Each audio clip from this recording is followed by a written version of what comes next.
Life Audio.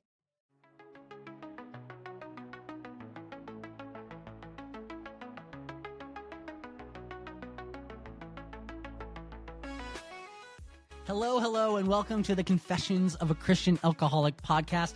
I am your host, John Seidel. This is your home for real stories, radical vulnerability, and remarkable comebacks. In the end, this podcast is a place for the desperate, the downtrodden, the destitute, and especially the drunk. But it's also a place of hope and healing. I know that firsthand because I'm the Christian who became an alcoholic, not the other way around.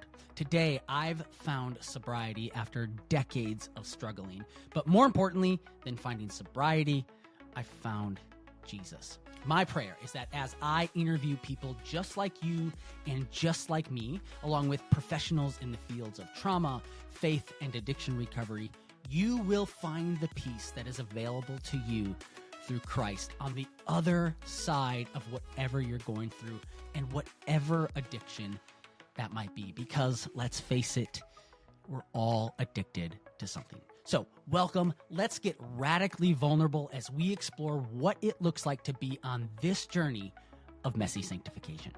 We'll be right back after this. I want to read you these two quotes real quick. The first one goes like this. I didn't know how to sit still with myself. I didn't want to be alone with myself. Here's the other one. I didn't want to have to feel the grief. Okay, if you're listening to that, I think you would say, oh, all right, Confessions of a Christian Alcoholic podcast, this is someone who had an addiction.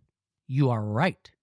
But it is not the addiction that you might think. It is not an addiction to a substance. No, I'm going to be talking with someone today who had an addiction to their phone.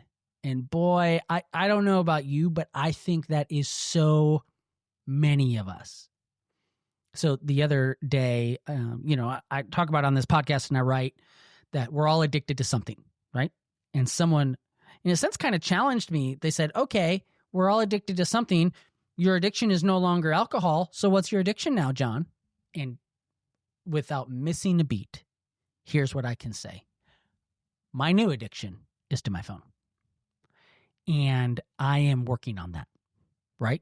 And I talk about this in the book. It's when we talk about sanctification, David Paulison is a biblical counselor, and he says, it's just like God that he works on one thing at a time, not everything at once.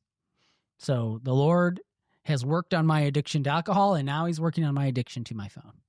And so today's guest is Hannah Brencher, and she has written an entire book on what it looks like to step away from our phones and be more present. It's called the Unplugged Hours. And when I listened to this book, I right away, I was like, I got to have Hannah on, because what she is talking about here is addiction.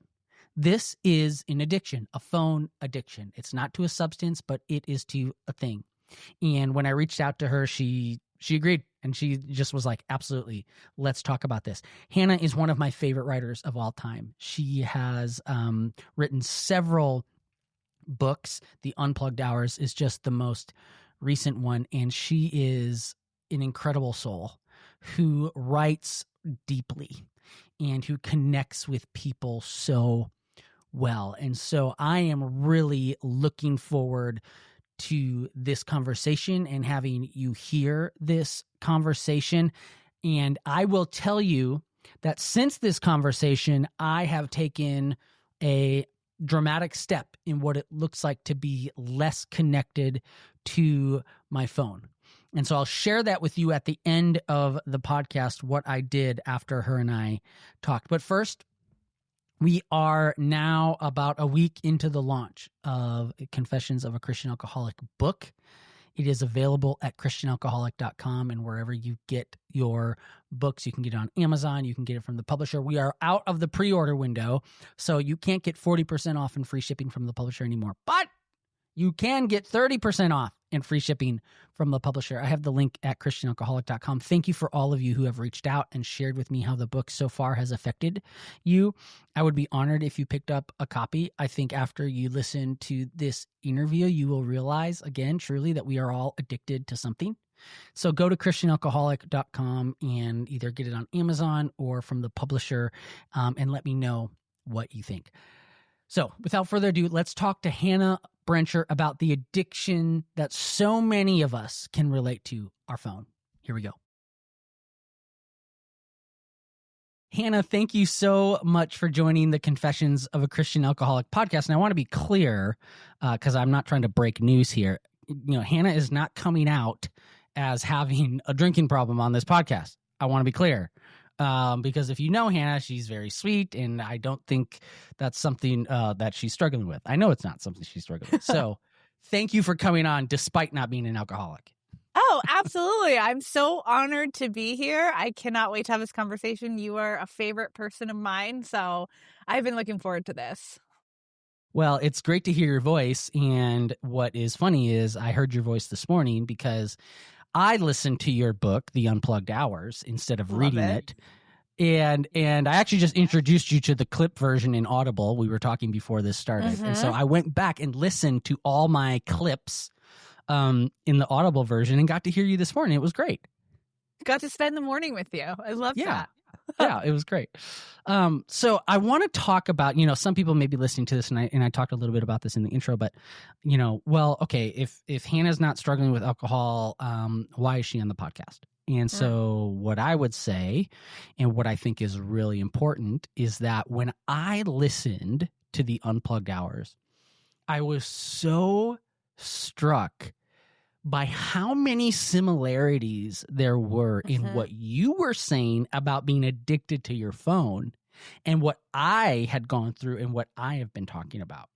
Yeah. And I think that there's a pull to think that once we stop drinking, then we're good.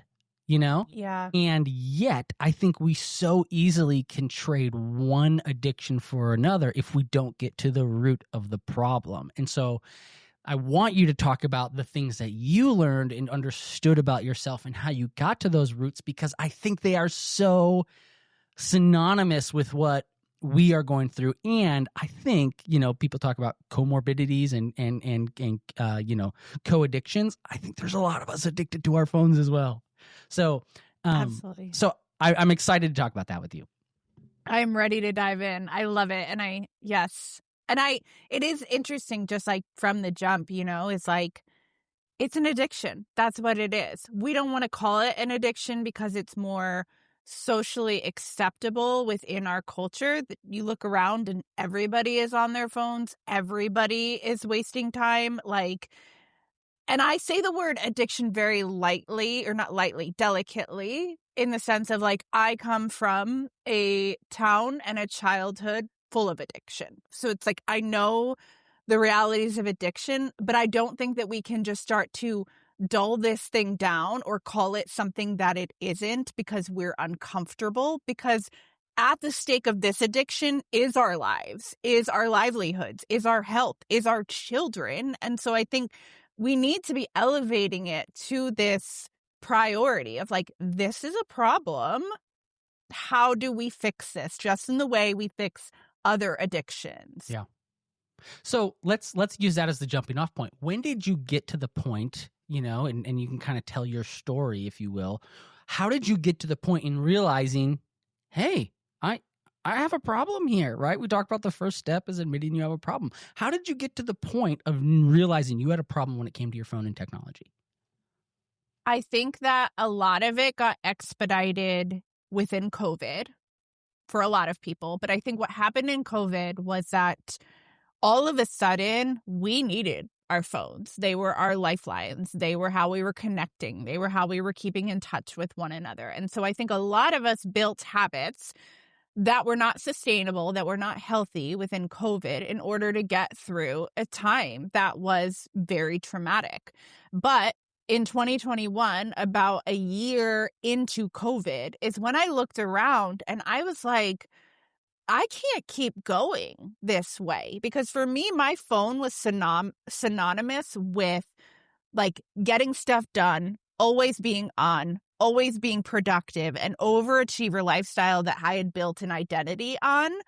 And I just knew, like, okay, but the fruit of that is that it may look good to the outside world, but I'm exhausted and I'm tired and I can't focus and I don't know where my creativity is. And like, I'm creating based off of what people like to see from me, not what I feel creatively charged to create. And so I think that was really the breaking point for me. I saw all the warning signs, but I was sitting in a quiet time on my birthday in 2021, and I'm somebody who like will be like, the birthday is like a second new year for me because I love setting goals, I love transformation, I love all of that. So I had like a list of the things that I thought I would change in the year ahead, but like I just all of a sudden, like cutting through the conversation, I heard so clearly, turn off your phone. And I knew in that moment, I was like, okay, probably like a handful of times that I am ever going to hear a voice so audibly telling me what to do. And I knew it wasn't like turn off your phone once. It was like, this is what you're going to do this year. You're going to turn off your phone. And so that was when I started the journey. That's when I had to figure out, okay, like, what does that look like? How do we strike a balance? Is there a balance to strike? Is it an all or nothing approach? And that kind of like catapulted me in. So I'm gonna frame this question very intentionally this way because I Yeah. think, like I said, there are a lot of parallels. And so my question is, what was it like? And again, this is not to make light of addiction, because and that should tell you something, because I think this is one. What was it like in early sobriety for you? What was that like when you first started turning off your phone? I know that I literally, and I've done plenty of experiments since reading or listening to your book, and there are a lot of feelings that happen when I can't find my phone. So what was that like for you? Well, I think that that's where there's more gray to the conversation, right? There's more nuance. Like oftentimes, like with sobriety, it's like, because of your health, it is all or nothing, right? Like I have lots of friends that they have had to make a stake in the ground of like, I cannot have another drop of alcohol or else I'm not going to keep my life. What's crazy about our phones is that it's like we're dealing with this addiction, and yet everybody is expecting us to have these devices and to buy into these devices. And so there's more nuance to it, because if you do start unplugging and unplugging, you are going to feel some things. You're going to feel a lot of it. So like at the beginning, I think there's that initial honeymoon stage, right? Like there's that initial, like, this feels good. This feels great. I feel motivated. And I always say, like, motivation is like that charming guy you met on Bumble who ghosted you, you know? Like, it's not sticking around. It's not sticking around. So you might feel it in the way that you feel motivation at the start of a new year when you've got all these goals, but like hit like day 19 and it's not cute anymore. So once those initial feelings wore off, it was kind of like, oh, I didn't know that I was signing up for this. Like, I thought that I was like, I'm going to become a more present mom. I'm going to get more done. I did not realize all the behaviors, all the identity issues that were linked to my phone. And that stuff started to reveal itself like layer by layer. And at the core of it was like, I didn't know how to sit still with myself. I didn't want to be alone with myself.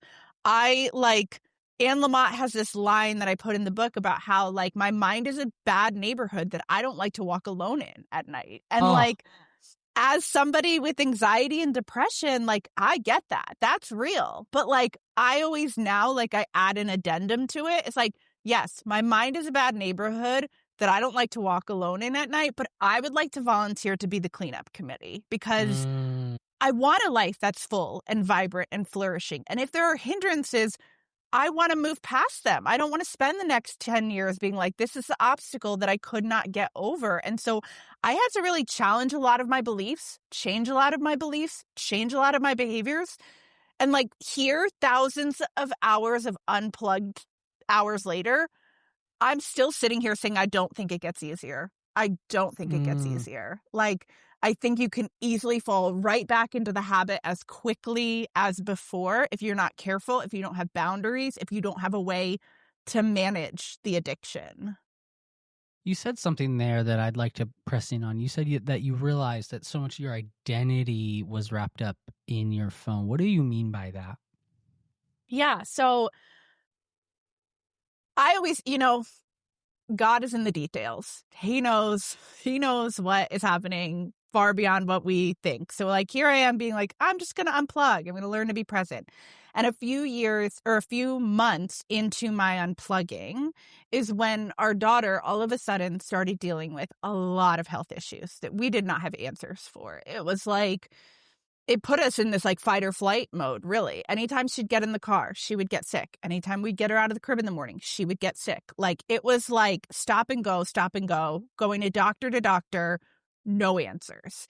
And in that part, here I am, I'm unplugging, but my identity has been rooted in getting stuff done. And I'm in a season where I can't. I'm in a season where I can't check things off the list. I can't be efficient. I can't be on my phone producing things as much as I want to.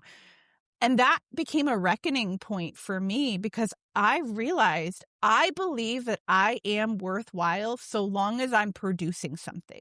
So what Mm, happens if I'm in a season where I can't produce something, where something's being produced in me, but I can't produce something?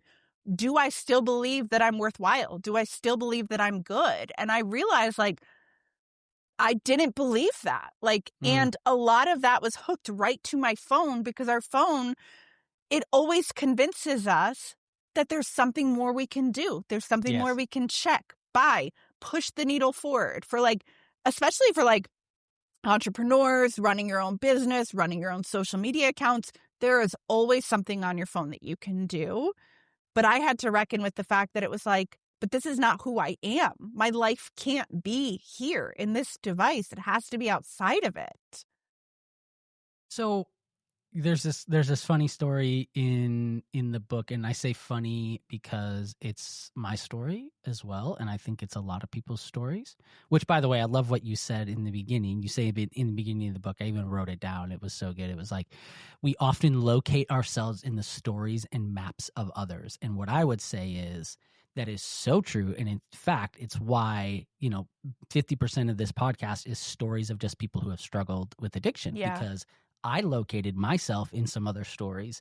And so I just love that. So when you told this story, you and your husband Lane, I think are laying in bed, or maybe you're in the living room, and you turn on a movie, and like before you know it, like you're both scrolling on your phone.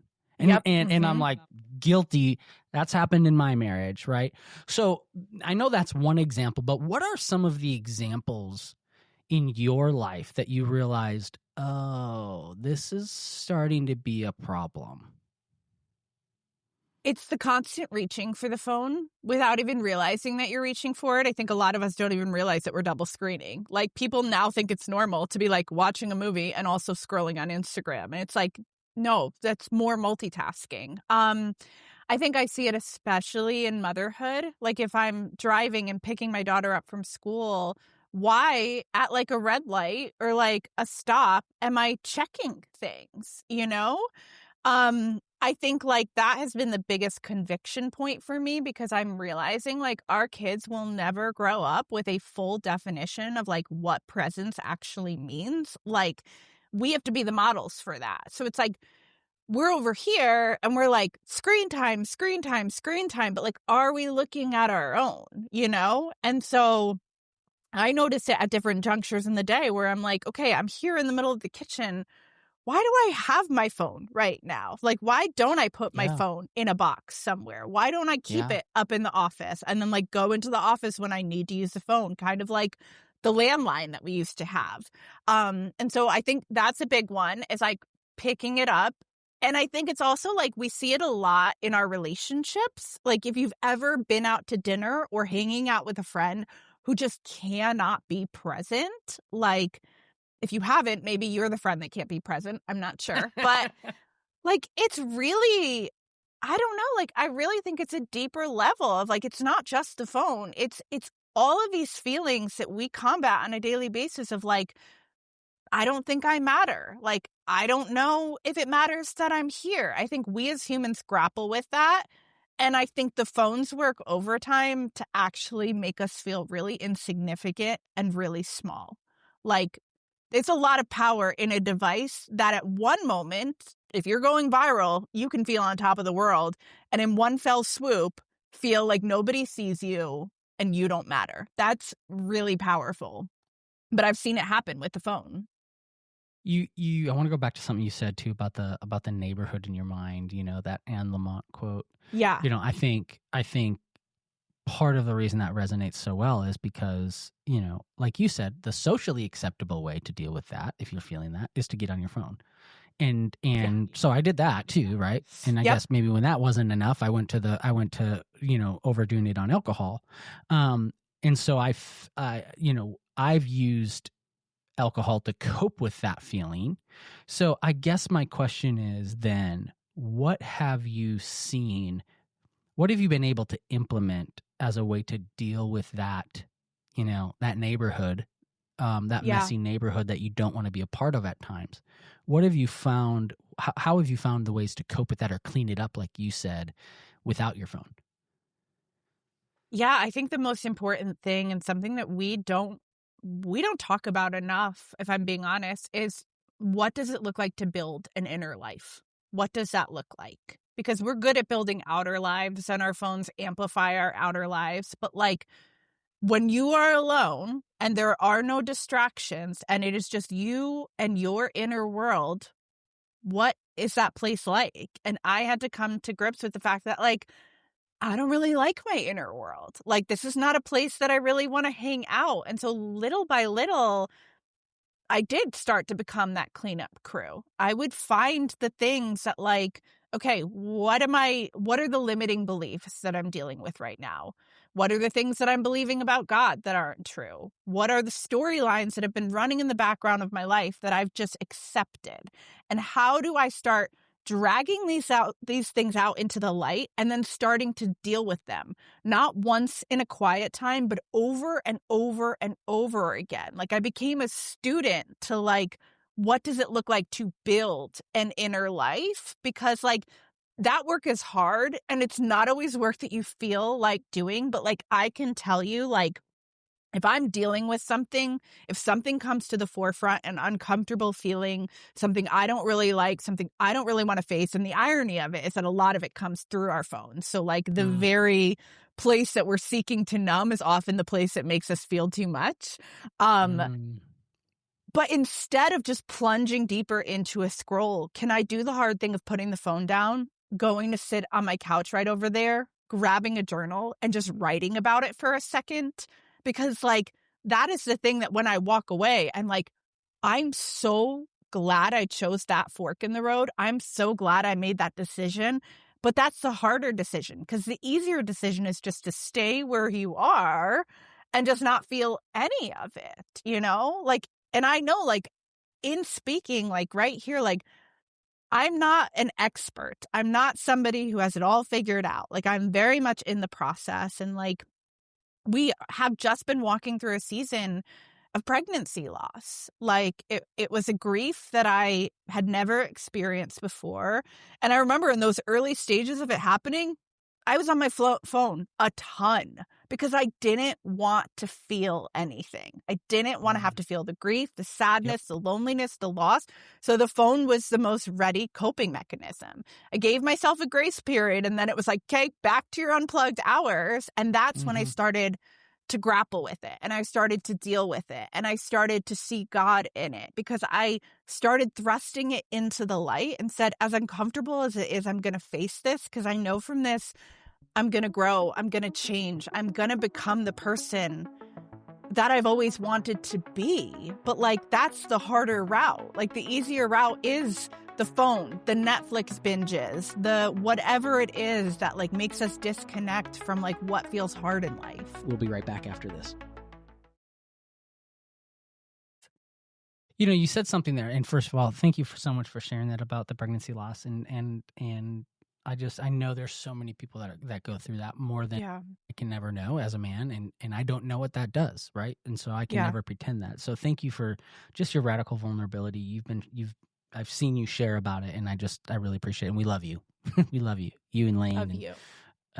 So thank you for that. You brought something up there about Netflix, and I think that's interesting because I want to define this a little bit. When you talk about unplugged hours, you went unplugged. Like that All of it. was not just phone, that was Netflix, that was everything, right? So I want you to talk about your decision, but then also one of the things I love about the book is you're not prescriptive. You say whatever it looks like for you, right? Yeah. And so for me, that's like my wife, for whatever reason, and me too, like we connect with each other when we're watching a show. It just, for whatever reason it is, right? And so for me, it's not grabbing my phone during that, right? One thing I've done recently that I've really loved is I've turned my smartwatch into basically a dumb watch. I Love it. Get Yep. no notifications on my watch except for a phone call or a calendar reminder. And I'm realizing, holy crap, that little ding on I'm like a Pavlov's dog. That little ding on my watch was forcing me to my phone so much. So I've cut out a lot of time by just doing that. Yeah, but beautiful. Talk about why yours, was why for you it had to be so drastic, but why for others it can look however it needs to look. I'm a drastic person, but no, that's so interesting that you say that though, because unplugging has radically changed my entire life. And I'm like not being like the back of a book cover when I say that. Like, I mean, single most valuable discipline I have ever cultivated has done more for my life in 4 years than like the last 10 years. And I say that because when I started this journey, I was a very drastic person. I was very much all or nothing. And like, I learned in the unplugging that actually a lot of that just came from the phone. That's not who I was made to be.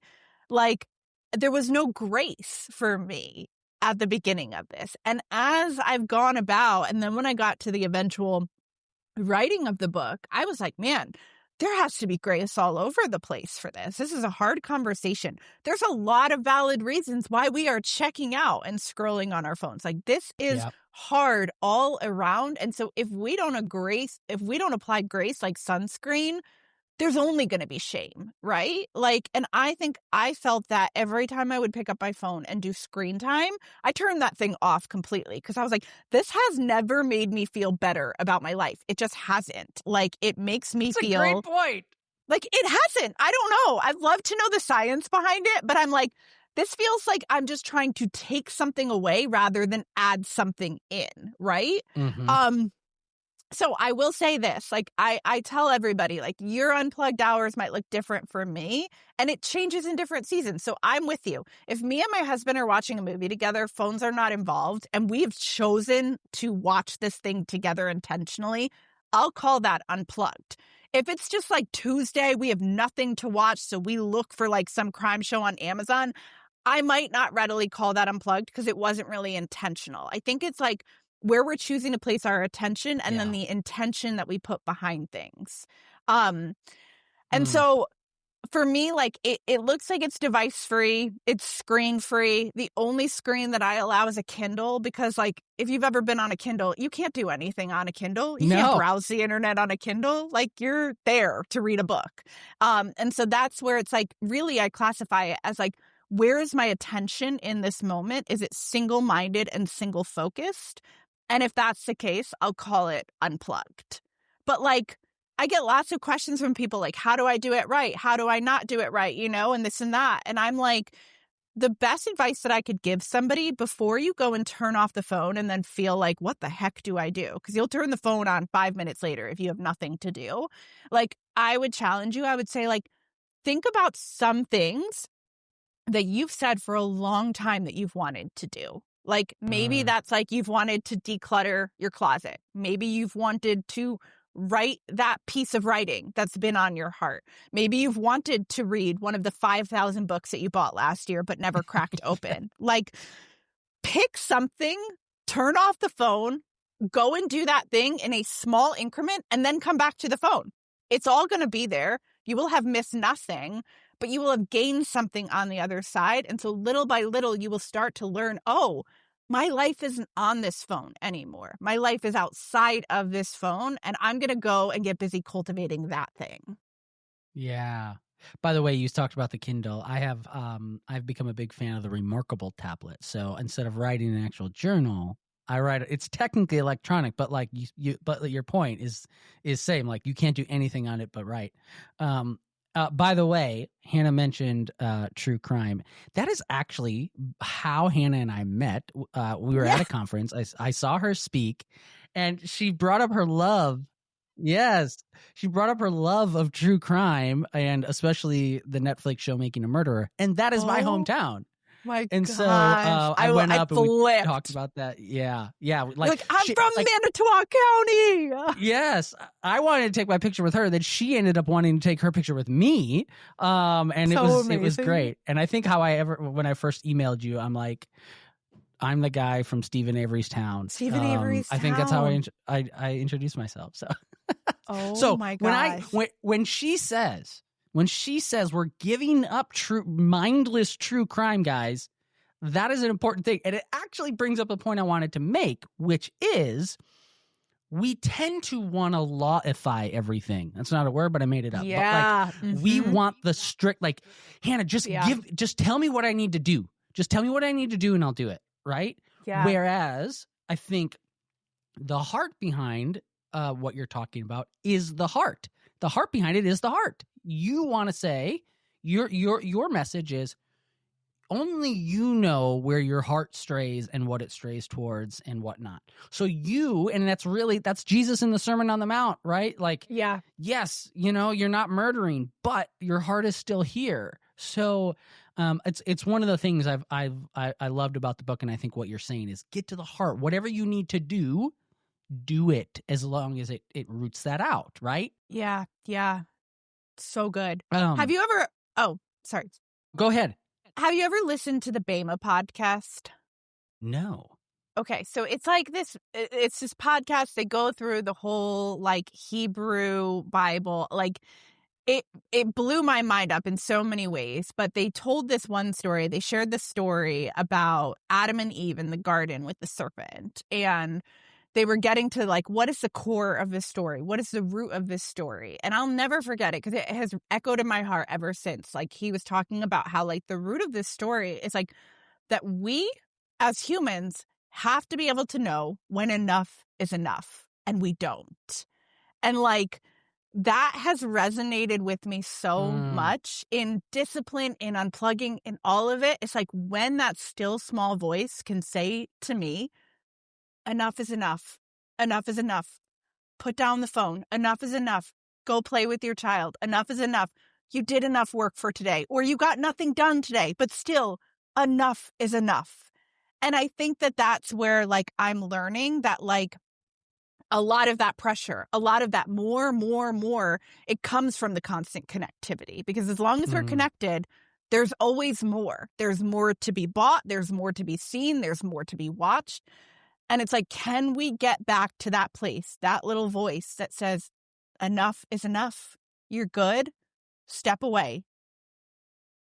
Maybe what you just said will answer this question, but you say in the book, again, another quote I wrote down, that so long as you think the answer is in that thing, I'm afraid it will never be enough, right? Yeah. And so you're talking about the thing, the phone, whatever the phone is pointing us towards, you talk about how a new something will replace it. And so I think what I tell people is, when it comes to sobriety, don't aim for sobriety, aim for Jesus, and you'll get sobriety, because what you really want is an escape route. And you will just find another escape route if your goal becomes just the phone. then you will Yep. find another escape route, right? But Wow, if your yeah. goal becomes Jesus, well, my goodness, then you're finding, like, not to be overly spiritual, but the water that you'll never thirst again, right? So yeah. talk a little bit about that idea of the thing will never be enough. Yeah, because I think right at the time that I started unplugging I remember sitting with my Bible, coming across a passage that I had read a million times before. And I always say, there's a difference between seeing something and noticing something. And this was the time that I actually noticed it. That Jesus says, I came so that you might have life and have it abundantly. And I started digging into that word abundantly. And I started to see all the definitions and all the synonyms. And it was like above and beyond, immeasurably more. And I remember sitting in that mode. And at this time, I had not started unplugging. So I was just like tired, exhausted, disconnected, but making it all work, right? And I remember sitting there and I wrote in my journal, is this the immeasurably more? Is this actually the abundant life? And I can say now that it wasn't, but I think that when we align with that message, when we align with saying he came so that we would have an abundant life, it's good to ask yourself the question, what would an abundant life look like to me? What would it feel like to me? I always tell my students, in our discipline courses, I tell them, instead of making a bunch of New Year's resolutions, instead of going online and seeing what she's doing or he's doing or what's working for them, make a list of the person that you are becoming. And you'll be surprised by the things that will show up on the page when you ask yourself, who's the person that I want to become? But if that's the guide and the marker, it's this is the person that I believe I should become. I believe this is the person that God wants me to be, because this is what thriving looks like. This is what flourishing looks like. Yeah. That's what I'm telling you to chase after, because I believe that's what I think is on the other side of the phone. I feel more myself than I've felt in a decade. And when did I start to really lose pieces of myself? When I got my first smartphone a little over a decade ago. And it's more and more I'm in this journey intertwined with Jesus. I can actually hear his voice clearly because I've stripped out a lot of the other voices. And day by day, I am becoming the person that I said I wanted to be. I am seeing the abundant life. But if I don't even know how to pay attention, how could I expect to cultivate that? It starts with paying attention. And right now, paying attention for somebody listening might be looking around and realizing, this isn't how I thought it was going to be. This isn't what I wanted. But I also am aware of some of the things that are getting in the way. And so I need to make some decisions. I need to make some forks in the road. And I need to start to figure out, what is that abundant life? And then how do I start to build towards that? You said something there that I literally had to type out because it gave me an article idea. Oh, I love when that happens. I know, right? You're talking about paying attention. I think you were talking about it in a good way. But I was thinking about how I used to wear as a badge of honor. I remember I was working for Kirk Cameron at the time. And Kirk was like, Johnny, you are the fastest person to ever respond to any of my emails. And I was like, oh, look at me, right?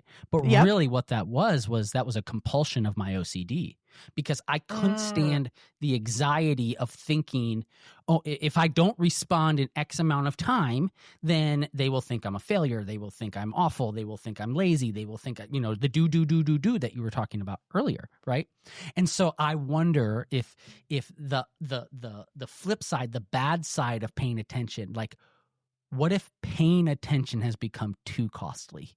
Right? I have to pay attention to my social media. I have to pay attention to my email. I have to pay attention. And that's costing us so much, right? It's so funny you say that, though, because it's it's paying attention to maybe the wrong things, the things that we think they're so important. For me as a woman entrepreneur, it's been a badge of honor to me to run my own business, handle my own stuff, I'm proud of that.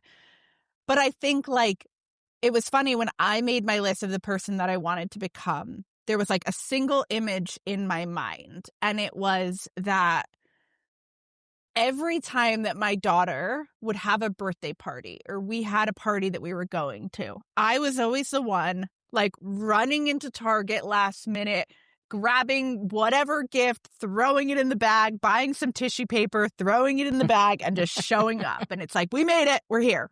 And I get that. That's the reality of a lot of people's lives. So like, I'm not knocking it. I did it for a long time. But I didn't like that. I didn't like it. I would look at examples of people that were so intentional, people that did not seem frazzled to show up to the party, people that like went out of their way to like be available for other people. Like I wrote in the book about my friend Kara, who like shows up at the door with like baked goods or a gift for you on a day that you weren't planning to celebrate, but she saw it. She paid attention to it. And I realized like, that's who I want to be. That's the person, like that's where I want to place my attention. Like, yes, I want to be excellent in my work, but at the same time, like when I get to the end of my life, it's not going to be, did I respond to that email the fastest? Yeah. Like, did I make the most money that year? It's going to be like, was I generous? Did I pay attention? Did I make people feel seen and known and loved? And that's a different kind of attention, but like, I argue that's a spiritual discipline just as much as prayer is. Like paying attention in 2025 is a spiritual discipline that is like so necessary for us to feel the fullness and the presence of God. On the topic of spiritual disciplines, I think you are a journaler. I have become a journaler. I was never, and now I am. What have you found about the power of journaling in your own life? It's so good. I want everybody to do it. And I'm not what's the word? Journaling is not easy for me. It's not. I literally have it on my habit tracker every day to put journaling in. Because what I used to do with my journals is that I just would write down all the problems. Or like, I would just like write down what wasn't working. And it looked like me just like whining and crying to God all the time. And then I was like, you know what? I think I want to be more aspirational in this. And it's funny because like, here's a pro tip for people. And it involves robots. So it's great, unplug robots. This. What I did this year, and I've never done this before, but I was like, I like journal prompts, but like, I don't want to buy a journaling prompt book. Like I want like prompts that fit my life, right? And so I went into ChatGPT. I told ChatGPT, this is my word for the year. And when I say this is my word for the year, this is what I want to feel. This is how I want it to be spiritually, physically, mentally, emotionally. And then I said, give me journal prompts that are going to help me get closer to this. And every day I pull my prompt. I'm telling you, wow. We are dealing with some stuff. We are like, whoa, never thought about it that way. And so it's like, for me, like a word of the year is really important, but if you just look at it once on January 1st, it's not going to mean anything. And so like I'm planning to quarterly like build these prompts in and like each one, even if I just journal for a paragraph, like it's crazy how like when we start to journal in a way that helps us like look forward to the person that we're becoming rather than what's wrong with my circumstances? What feels helpless right now? Like, that's how I used to journal. And now I'm like, oh my gosh, like I go with my little prompt and then I'm like, there's that inspiration and you're like ready to roll. Yes. What a great use of ChatGPT, by the way. Yes. Like, love that. Right? Recommend it. I recommend it. I think I'm going to do that. You talk about in the book, the power of boredom. And why we need to be more okay with being bored. So why and how is boredom powerful? It's tough because boredom is like not necessarily fun. But like when we think about boredom, like I think it's like the parts of our everyday life that we have filled with noise, right? Like it's like I'm driving from point A to point B.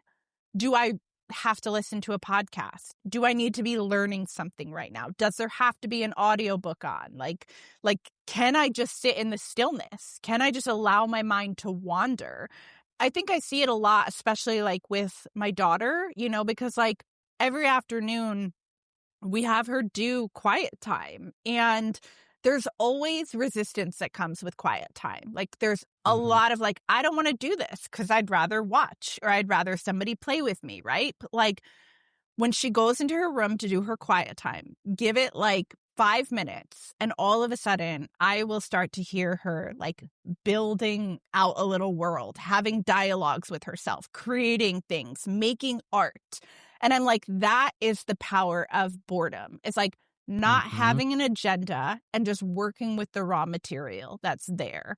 And so I think especially like for anybody that's listening to this that like is a fellow creative, like boredom is essential. Like it's essential. And I think it's not even like, I think maybe because we were raised with some definition of what boredom looks like I would be curious to like dig deeper into what boredom actually is, because a lot of times I think boredom is just like you're being undistracted. You don't have something right at your fingertips. And that's where a lot of my best ideas have come from now. It's like I will get ideas when I am driving to my daughter's school to pick her up. I'll get ideas when I'm cooking.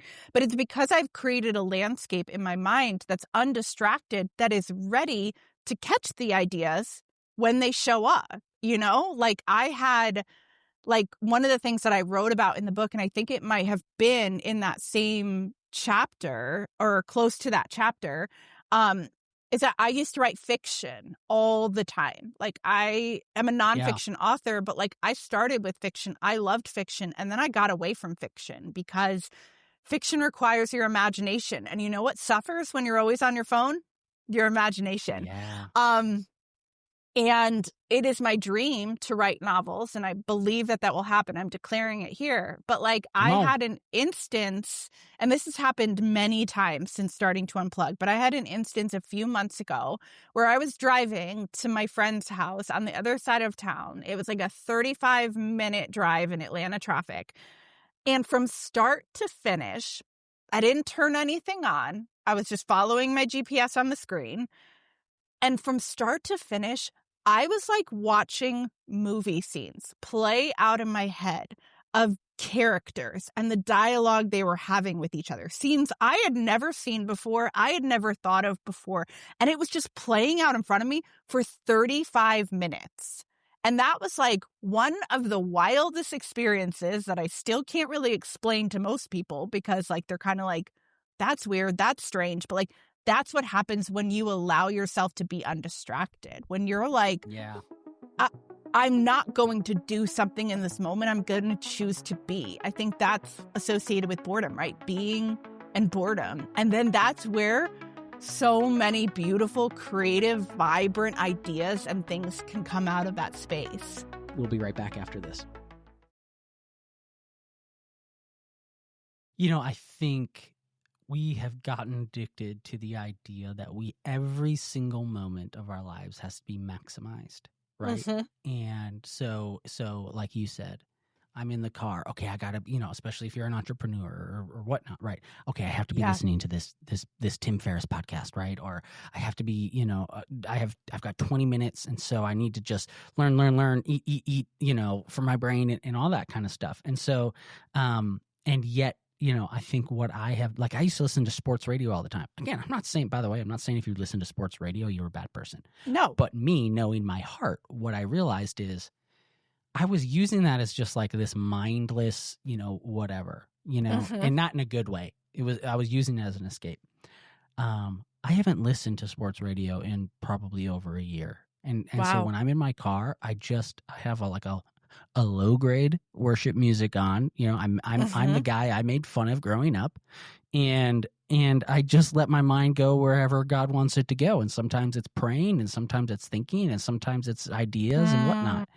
And I think what your book has made me realize is that is such a lost art. And in fact, when I listened to your book, I was driving. I live in the Dallas-Fort Worth area now. I was driving to a buddy's house in Colorado to go hunting last fall. And I listened to your book. I do listen on like 1.5 speed. You're kind of a slow talker, which is great. Like I don't say that as a bad thing. Like your normal pace means but they kept being like, slow down. I'm like, I want to go faster. No, that made listening at 1.5 perfect for me. And so, I got done with your book and I literally did turn it off. And Yeah.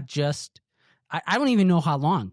I mean, it was like a 14-hour drive and I did it all in one shot. So maybe it was an hour, maybe it was 3 hours. I don't know. Yeah. And I just thought and prayed and meditated, and it was so enriching. And to your point, like I would have said years ago, oh, that's boring.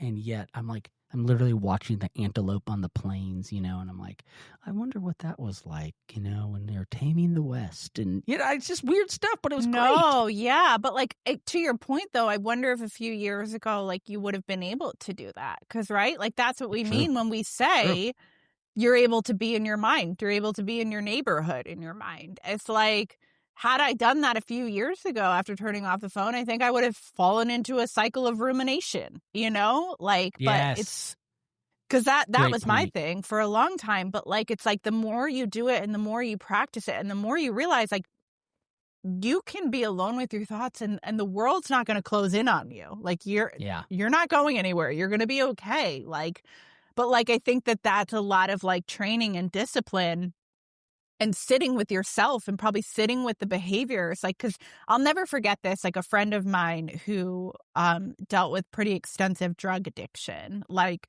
sharing his sobriety, sharing his recovery with me. He said it was one thing to stop doing the drugs, but it took years after that to undo all the behavior that I had created as a result of the addiction. And that, I think, really does apply to our phones. It's like, it's one thing to unplug. It's another thing to face all the habits that we've created, all the thought patterns, all the beliefs that have come from this device. And that's where I want to encourage people to be like, it's okay if you can't go for a drive right now and hear movie scenes and see elks frolicking in the distance. It's okay. But try 5 minutes. Try a 5-minute meditation, and like little by little, you start to deal with the stuff. You start to face it. And then you start to be like, wow, actually like to be in my own mind. That's something I don't think I ever thought I would be able to say. So as we start coming to the end here, there's one other thing I wanted to talk to you about, and it's a little bit tangential, but you mention it in the book. And, my book that'll be coming out in the fall talks about, my fall, my climb back to Jesus, and then kind of the broad steps that I took. And one of them is practicing radical vulnerability. And I think obviously for an addict, that's really important. Yeah. But yet you talk about vulnerability a little bit in the book, and your caution or maybe what you found yourself falling into was the idea of oversharing, and that you felt like you had gotten to the point where you weren't being vulnerable for necessarily good, but you were oversharing. Can you talk about the difference between those two and what that means for you? Mm-hmm. Yeah. So I always say, like, the way that I think there's honesty and I think there's vulnerability. And I think that we confuse the two, especially in like online landscapes. The thing that's really tricky about being online and sharing parts of our lives that a lot of us have learned to do, right? You grow up at the age of like the internet booming. Facebook asks you how you're feeling. And from there on out, we're like, oh, I'm having a birthday party, going to share the photos. I'm getting engaged, going to share the photos.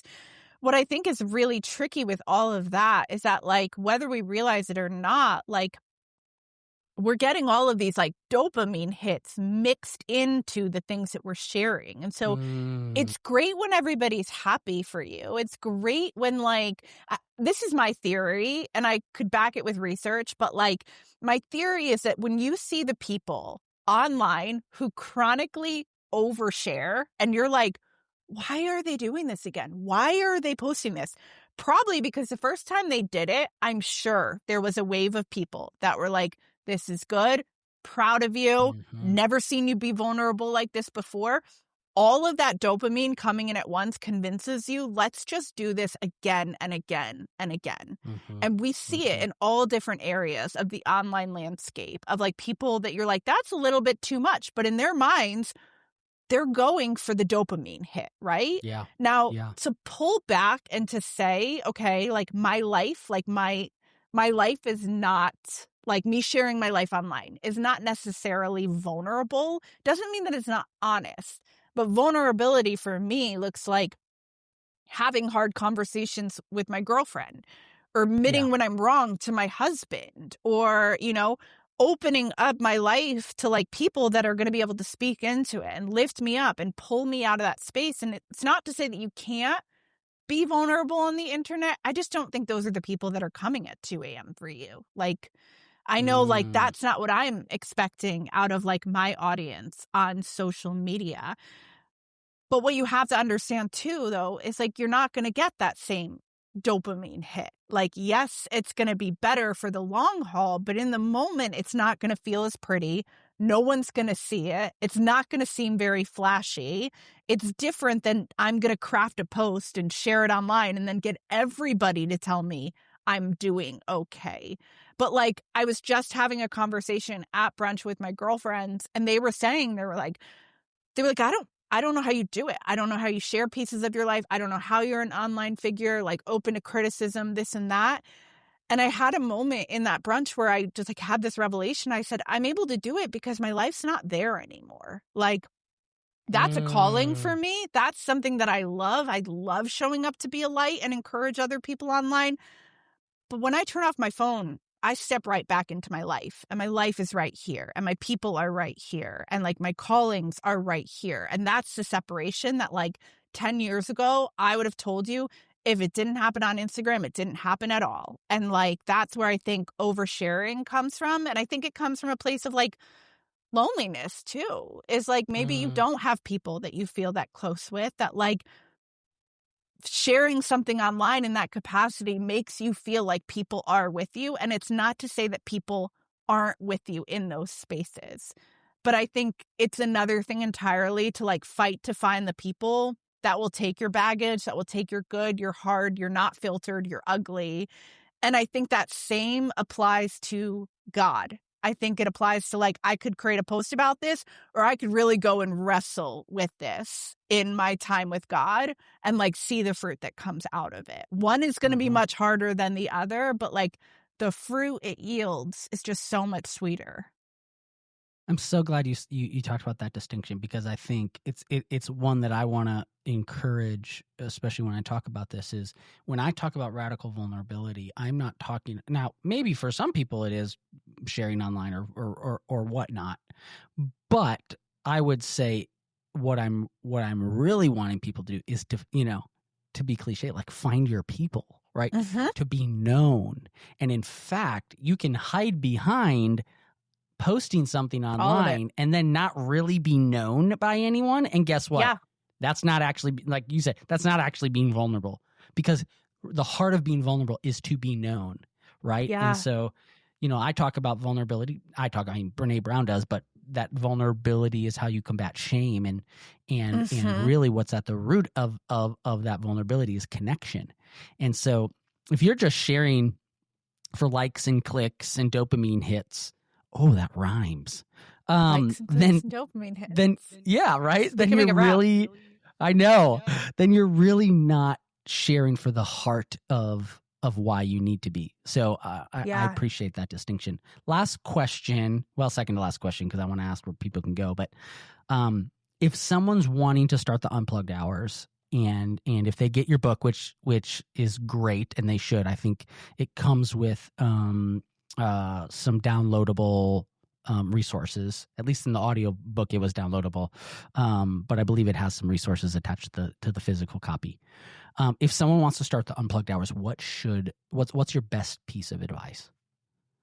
Well, I would say definitely, because if you go onto my website, or like if you buy the book, there's actually a tracker inside of it. Like, I would definitely say having a way to track it, because if you don't, there's really no evidence, right? There's no way to measure what's happening. And like, all forms of discipline at the very beginning are often, they're kind of invisible. Like, if we're being honest, like if you want to go and you want to train in the gym, like those first however many workouts, you're not going to see real results from it. But like you were still there, you still showed up. And so there's got to be a way to measure that. And I feel like it's the same for unplugging. It's like have a way that you can track those unplugged hours. And even in that, like don't hold yourself to a standard of like, now I have to do 100 hours this month. It's like, just start with one. Just do 1 hour. Notice how you feel. Notice the different.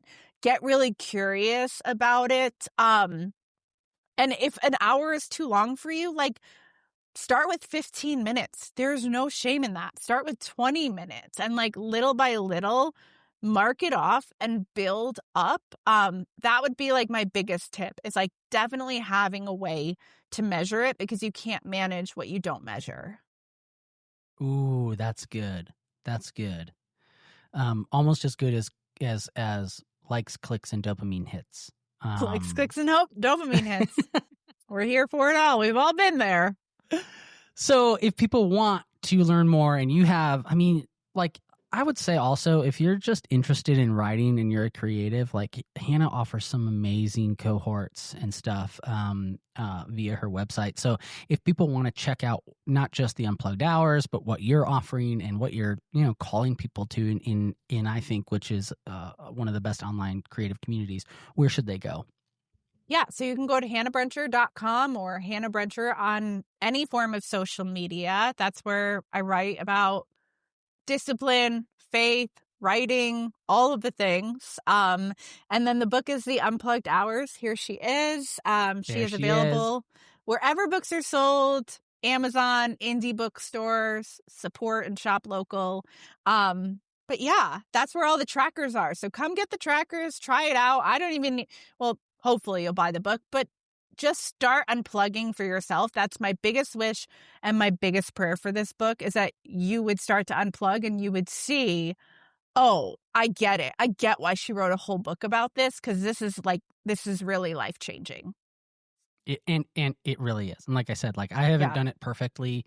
I have found ways to cut back and, it has, let me put it this way. Every single one of those has paid dividends. And and if I've faltered, it's not because the advice was bad. It's because the implementation on my part has been spotty and bad. So Hannah, thank you so much. I know I continue to get a lot out of this. I would actually recommend, get the book, but also listen. I love listening to the author, and I think Hannah has such a unique and distinct voice that it was great listening to her as well too. So grab the Unplugged Hours. Hannah, thank you so much for joining us. Thanks for having me. Have a good day. Sorry, that was so... I just love what Hannah talks about regarding boredom. I think we have lost the ability to be bored, and the idea that creativity comes through boredom is so true. I think Neil Postman wrote a book called Amusing Ourselves to Death, and it is so true, right? We can be so amused, we can be entertained at literally every second that we are awake if we want to through our phones. And we are losing out on so much. And I think we are losing out on so much that God has for us. And I'm saying this from a place of like, I'm realizing it in my own life that, okay, I'm not pursuing alcohol anymore, but man, I need to be way more conscious with my phone. So 2 things I've done. One is I bought this device called a brick. I need to use it more, but basically you tap it and it turns your phone into a dumb phone. And I'm trying to use that more. So that's the first thing. That's not as drastic as what I've done, which is I've gotten rid of my Apple Watch. The only time I use my Apple Watch is when I go on runs to track and log my run and my heart rate and stuff. But other than that, I no longer wear a watch of any sort. So not only did I get rid of my smartwatch, but I stopped wearing a watch altogether. I've always worn a watch. And what I've realized is by getting rid of the smartwatch, I'm spending less time on my phone. I'm more present because even though I had turned notifications off to some of the bare bones notifications, it was still, I would get that notification and I would automatically just pick up my phone, right? So I got rid of my smartwatch. But then I also realized that even just having a watch in general, that I could be more present by not being so concerned about the time. If I want to know what time it is, I can find out what time it is, right? I can look at the microwave. There's so many ways that I can find out what time it is, right? But by eliminating a watch altogether, it allows me to be more present. And so listen, I think, I'm not telling you have to get rid of your smartwatch, but there is the verse, if your right eye causes you to stumble, pluck it out. And what Jesus is getting at there is, what if you need to do something dramatic to get rid of the temptation, do it. And so for me, that was get rid of my smartwatch. And I'm still trying to make progress there. I need to be better about now what is the next step. And so, what Hannah talks about, if you need to start with 15 minutes, turn your phone off for 15 minutes, and see where that goes. And welcome the boredom. Her quote is, boredom is just being undistracted. That's where my best ideas come from. What would happen if you were more bored? And it's going to be uncomfortable for a little bit, but I think what you will find is when you are okay with boredom, you are okay sitting with yourself and your own thoughts, that breakthroughs, can happen. Creativity breakthroughs. Start journaling. One of the practices that I've done, like I said, is journal. And Hannah is a key proponent of that. Love you all. Thank you for joining me and us for this episode. Head on over to christianalcoholic.com. As I've started to say, is there someone who can benefit from something that was said in this episode? Even if it's just 30 seconds, please send this episode to them. That's what I'm asking you to do. If you want to like, rate, and subscribe, do all that stuff too. But send it to one person, just one person. Thanks as always to our partner, Life Audio, lifeaudio.com. This podcast is part of the Life Audio Network, and I'm so honored to be a part of that. They have believed in this podcast. They've believed in you as an audience. So please head on over to lifeaudio.com. Love you all. We will see you next week.